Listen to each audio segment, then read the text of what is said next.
I can't tell if I did something wrong.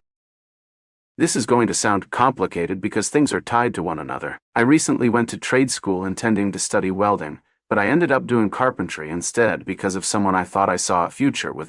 She was already in trade school before me, but when I got there I discovered that she was talking to someone else. I didn't know about it because she didn't tell me. She was messing with me while also being with someone else at the same time. That someone else was in the same school.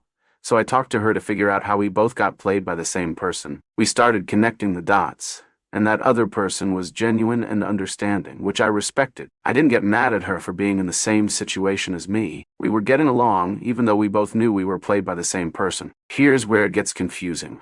While talking about how we got played, we started feeling more comfortable with each other. We were sitting together on the bus, and somehow we got a little touchy. We held hands, and her other hand was on my thigh, so I did the same. She asked if I was okay, and I said yes. I asked her the same, and we both agreed we were okay with what was happening. Then I tightened my hand while holding hers, and she started to squeeze my thigh. I pulled her hand to the upper part of my thigh, and we both felt the tension. I started doing the same thing to her, but then she said, "I'm a T-M-N."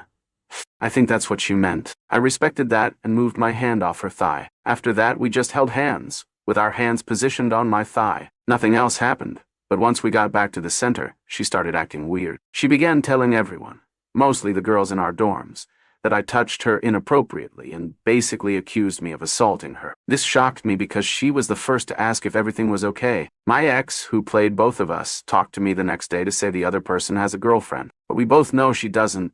It was clearly a lie to make me back off in case I was interested in her new thing. I felt completely disgusted. She lied straight to my face for no reason. I broke down and left the school a month later. The vibes were terrible. The place felt dead, like it had no soul or motivation, except for the programs they offer that could help you make really good money. Now I'm considering going back after winter break to focus on myself and join those programs to secure my future. But I'm stuck, debating if it's good for my mental health. The school drained me, and it's hard to ignore seeing my ex with her new person, especially when they spread untrue things about me. It really hurts seeing them together when it should have been me and her. I feel like it was all a setup, even though I was being honest and genuine compared to how they treated me. I don't know what to do. Right now, I'm staying home and wasting time. Should I go back and tough it out for my sake, or should I consider applying for college instead and working minimum wage? Living with my mom is hard for me too, and I can't escape it unless I go back to trade school. I feel stuck and can't make a decision. There are opportunities for me, but I can't focus because of my mental state. Please help. I don't know what to do about the situation at school with the people who talk about me if I decide to go back.